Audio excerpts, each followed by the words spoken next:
Welcome, everyone. Thank you for joining us. My name is Celeste Wong. I am one of the features programmers for SF Doc Fest.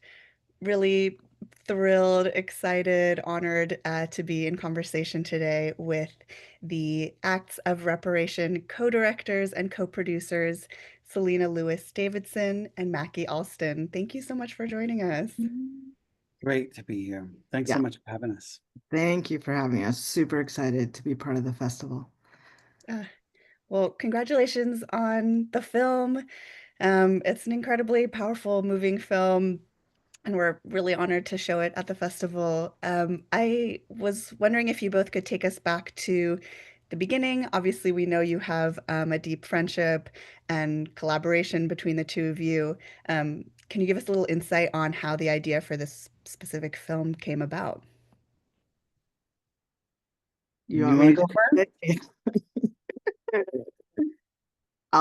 Me and Mackie do like tag team. But yeah, so Mackie and I, for those of you who don't know, made our first film together 30 years ago.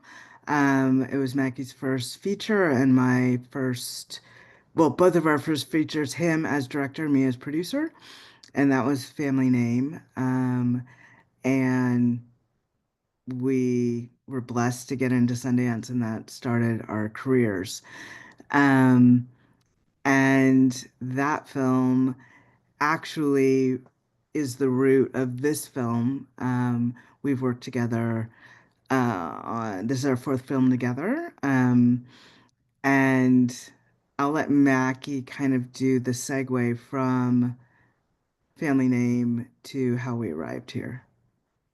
Family Name was really about how do Black and white folks talk about the legacy of slavery across uh, race, across history, this history that binds us and divides us. And uh, I think that Selena and I, in different ways, knew that while we were satisfied with what we made then, particularly given the time we made it in, that there was still more work for us to do.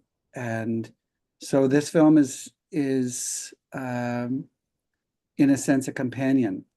It's important to talk about this stuff, but most importantly, what are we going to do? What are we going to do in order to heal and repair the historical trauma of the past, but also the systems that continue to oppress us today that are rooted in that past. So we turn to one another, and initially, the idea was that we were going to follow grassroots reparations initiatives across the country. We started at a time when organically all kinds of creative work was taking place using the framework of repair or reparation or reparations differently, organically. And to this day, a really vibrant conversation continues about uh, what that framework can mean, what it and sort of sister companion frameworks that are all addressing issues of healing and repairing historic trauma. And but then in the process, we just knew that we had our own work to do, and we knew that we didn't want to do it alone. And so we began to ask one another, what does reparation mean to you? What do these frameworks mean to you? And we both started uh, digging and then planning to spend significant time in the regions from which our families come. For Selena, it was Louisiana. For me, it was Georgia, and changed our lives. Yeah, and the fact that we could be together in friendship and in a safe space to go on these journeys has meant the world to us professionally and personally. Um, and also, I don't think that we could have done it without that. I think for the documentary community, and it again is really it's exciting to screen it in all kinds of ways. And I think we'll probably talk about certain contexts that we're cultivating with for everyday folk to engage the film. Um, but in the documentary, we made a pledge early on to uh, look at the way we make the film through the lens of repair and to think about how we were trained as documentarians and the vestiges of colonialism and racism and sexism that were passed down to us in our own training in the field, and uh, declared to one another that we were going to do what we could to not replicate that and not be the carriers of that as we engage one another, but also as we led our team. And so we had, I think, these five principles. One was to pay equity, that if, look, if you don't need money on this job, then let's allocate the money elsewhere. And if you need money to survive, let's see to it that you can survive. And I don't think we did. It's really hard to give a living wage, a fair wage in documentary film, particularly uh, to the majority of positions. There are certain ones that um, you know what I mean. Um, so pay equity, but also who owns their story. We were committed to seeing to it that we made available the footage to those who shared their stories with us, and thought about how can we be of support, even financially, to the initiatives that they were committed to, the reparative initiatives. And when appropriate, made that happen. And we were committed to mentorship and co-mentorship. Selena, in one of these conversations, said that it's not just one-way street, that everybody has something to teach and something to learn in the context of a film crew. But if you are a white body person, then you really have to commit to sharing that with which you've learned in your career as in whatever um, skill that you're bringing to the documentary, that you teach that to Black and brown folk on the crew. And um, that was fabulous, but it was hard. Yeah, I want to jump in here. It was, yeah, it was really hard. And it's mostly because the systems, especially in documentary, in film production, um, is is set up um in uh white male dominance. And even though me and Mackie worked together for 30 years, and I was actually the producer normally, which in kind of hierarchy of things, right? It's different. It and this is also my directorial debut. Yet we were both directing and producing. Um, and we were walking the walk, but stuff would come up. And often it would even come up with our teams, right? And so dismantling those systems so that me and Mackie were actually we were everything. If you needed something, you don't go to Mackie, right? Necessarily. Um, and because of our relationship, we didn't even think things would come up, right? But they did.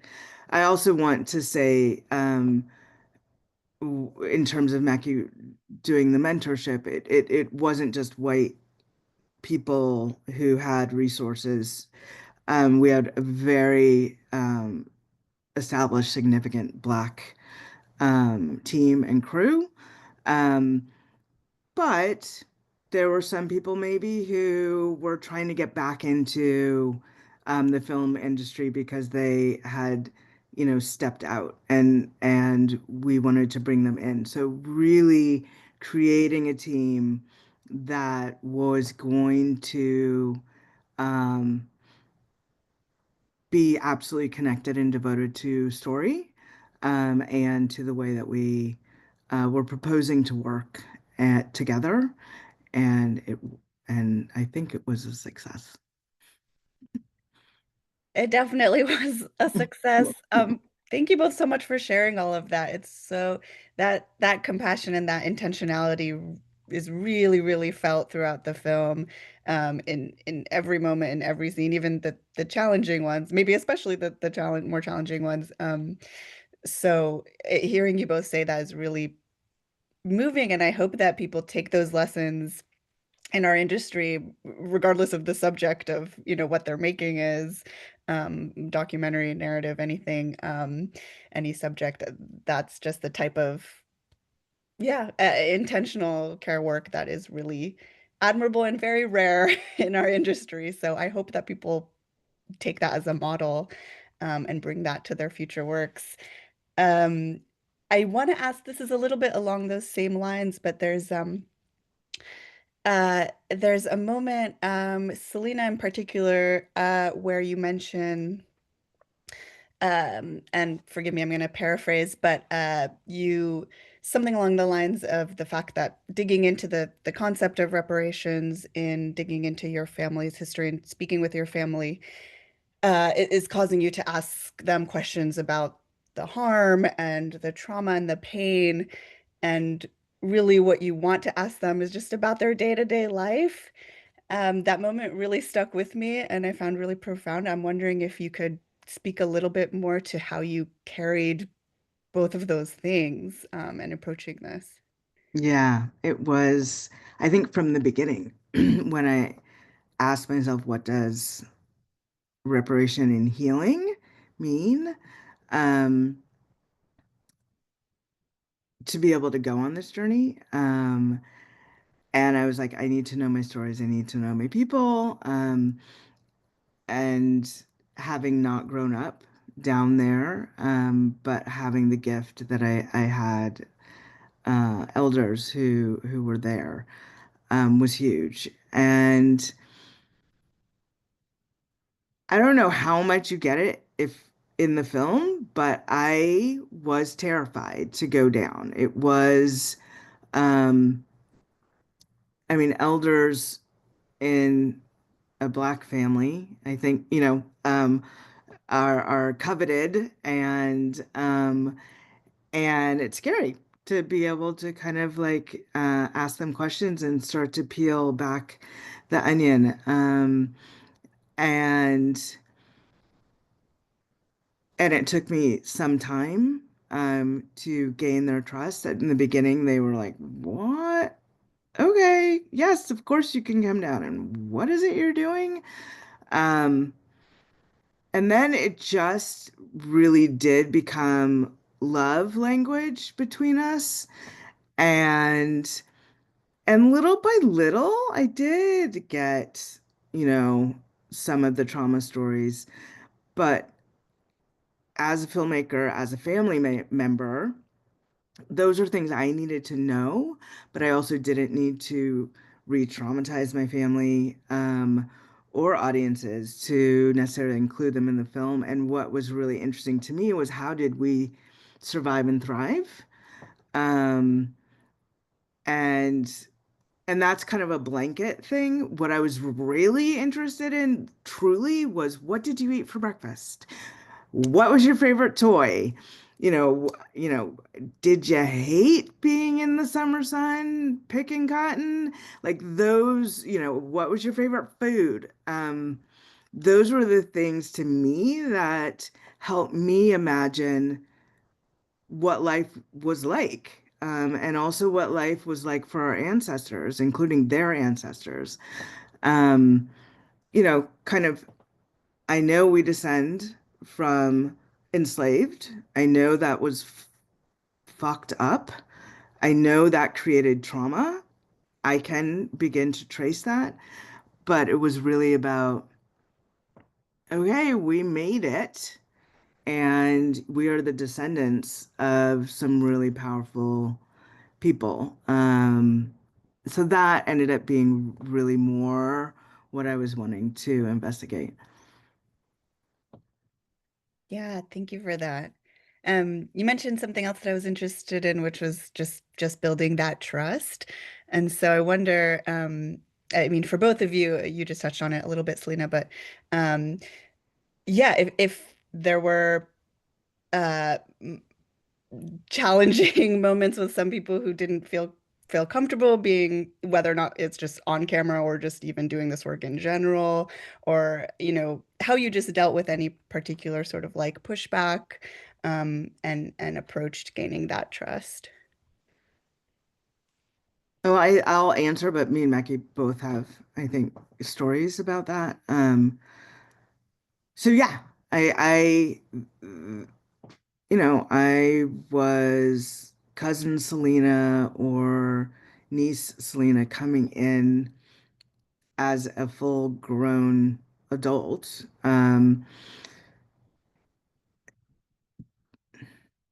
What? To to ask questions, but it was also ultimately it was for me to be kind of brought into the fold of family. So the film in itself was a scary, was like, it was kind of a scary thing for everybody. Like, what are you doing? What are you doing? Um, I'll be honest with you, we actually did not use the word reparation a lot in the beginning with our families, and really did just try and connect and ask the questions that were on our hearts, in terms of what we were personally doing with the work. Um, I also, which is not in the film, did connect with white, the white families, that my family, many generations, kind of like four couples of my great grandparents all worked for. And they did not want to be on camera. I found them very early. Um, Yet, so I met the actual descendants of the family and then the cousins and spoke to them throughout the making of the film, and have established now relationships with them. And they are, um, some of them doing this work, in collaboration with us, which is fantastic. But descendants of white enslavers don't necessarily, it's a scary, scary thing to share out that information publicly. Segue, Mackie, Hmm. Senator of White Enslavers. I think that we had a similar um, sense of trepidation. And you may recall, if you've seen the film, that scene where I'm driving into the family reunion, and really in my gut, I'm talking to Selena, and I am terrified that this is going to be the day that they just say, Mackie, you've gone too far. You need to leave. And even just saying it, I can feel it in my body. And as a queer person in a multiracial family who spent my adult life in New York City, uh, there are so many ways in which I feel other, uh, in regard to my cousins with whom I grew up, and um, and who I love, and who, I was slightly older than my first cousins with whom I inherited that family plantation. Uh, and I was the older kid who liked to play with the little kids, who would organize, the treasure hunts and the hide and seek and playing school. And so they loved me because they had experienced these um, vacations, holidays after holidays, Christmas and Thanksgiving, where we had just been like puppies together, but we hadn't grown up culturally uh, in the same context after childhood. And so, and even my parents and their parents had different politics. So, but as kids, we were bonded. What I found, so the thing that mattered the most, I think, both with Selena and with me, was um a lot of steadfast presence, just really being present. And that was a commitment before, but um, sort of renewed and in the process of making this film, um, and renewed for life. And that, it's I fear saying that here and now, but I have a cousins call next week with six of us first cousins, and um, it can get tricky because we don't all share politics. But I think one of my pledges was to go as best as I could once every season in the 5 years we were making the film. So that's 4 times a year, once every 3 or 4 months. And that was more than I had ever done in my whole life. And so they saw that, and where early on they were wary and setting boundaries in regard to where we could film and what we could film, and just saying, like, you be careful because you don't live here and you don't have to live with this. Uh, Over those 5 years, I would come home having learned something new or had a conversation that had broken my heart or done a piece of research that was really not flattering about our family. And I'd sit down, I was always staying with them, and share what I had learned. And we would chew on it together. And then when we learned about the cemetery, which is from my uncle, he had been talking around town about we were making this film. And at that point, I was using the title Acts of Reparation. So I can only imagine, like, what did he say? But then that old man who told us about the cemetery, John Coakley, in response to my uncle, he said, "You need to bring that boy around. I need to get some stuff off my heart before I meet my maker." Uh, and then he told us about this black cemetery that the black historian Mamie Hillman, who you come to know in the film, was looking for. And then she led this initiative to clean it up. And that was the sort of an ideal opportunity for my extended white family to roll up their sleeves and do something that was just obviously the right thing to do. And regardless of politics, it's just not right to cut people off from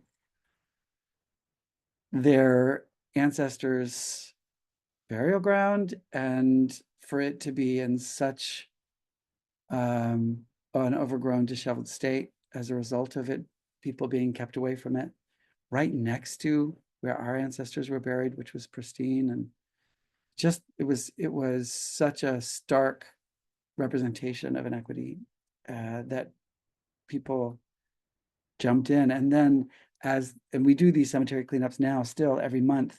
Um, and again, I go like every third or fourth, but they go and others go, and it's black folks who are coming and white folks who are coming. And as folks haul logs or rake leaves or find another stone that we didn't realize was even there, which is so wild that we keep finding stones, even like 4 years into the restoration, buried a little bit under the soil. Then we'll have conversations that otherwise might not have happened. And I think for my cousins, it's a blessing, and their eyes are opened, and change is incremental. But I really do believe that this film represents culture change happening right before your very eyes on the local level. And as administrations come and go, we must commit to that long game culture change work, so that we get the policies for which we long in our regions as well as in our country, including HR 40, a commitment to studying what reparations might look like nationally in this nation, and then beyond that, making it the law of the land. Oh, Selena, you're Yeah, muted. sorry. I was just gonna jump in. I think what I love about the film, and I hope you guys do too, is that it's accessible. And so that's why we have kind of our line that says small acts can lead to big change. Um, and so, as Mackie just said, under any administration, we can all ask ourselves, what does healing and what does repair, what does reparation mean to us? And actually take action individually within our families and our communities in small ways. Thank you. Yeah, thank you both for sharing that.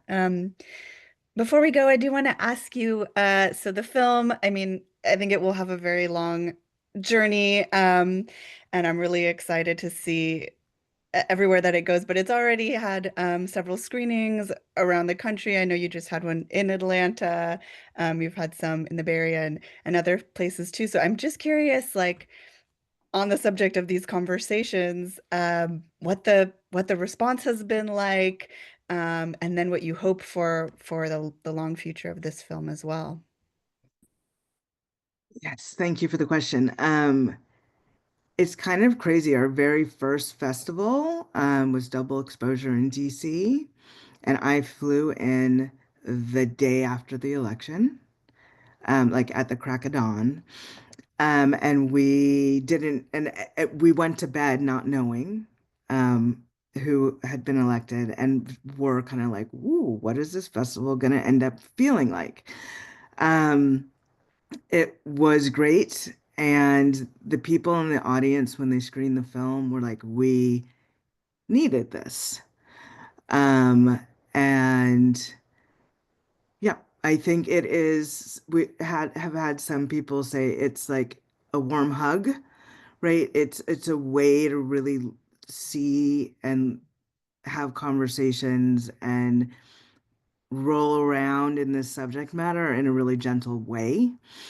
Um, yeah, and then since then it's been the same. So we're doing a festival run right now. Um, and interspersed with the festival run, we're doing community screenings. And some of those we are doing Pink House pop-up, um, Pink House, Pink House pop-ups. And we've committed to doing a national tour of those. Those are focused on Black communities, Southern cities, and Great Migration cities. And it is inspired by the pink house that's revealed in the film, which I'm still planning on buying and turning it into community center for Black folks in Monroe, Louisiana, with the commitment to help people discover, preserve, and share their own histories and stories. And in waiting for that to be a physical space, we are taking that initiative out on the road so we can engage with Black communities alongside the film. Part of that is related to a theme in or a thread in the film. So this is one of, I mean, so Selena's a brilliant director. She's also just a creative genius. And so I think that impact um, wasn't her jam necessarily. And now she's transformed my idea of the possibilities in impact just because she's brought that creative genius to the work. And these Pink House pop-ups, born of this vision for the Pink House, include, by Selena's design, um, a, a program called What's in Your Attic, which is inviting white folk to see what we might have in our family lore, in our literal attics or basements, in our photographs, in our home movies, and in any kind of documentation. That doesn't necessarily mean that I've got old wills in my attic. I don't.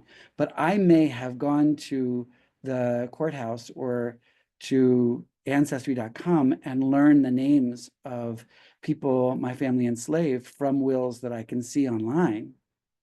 And the descendants of those people who were enslaved wouldn't necessarily know that they're named in my great grandfather's will because the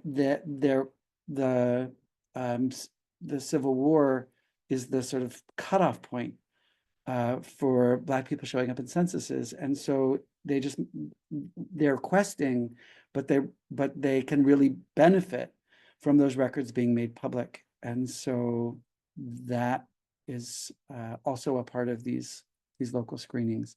We're also doing something called Circles of Practice. You can go on our website, actsofreparation.com, and see our impact campaign and see where we're screening.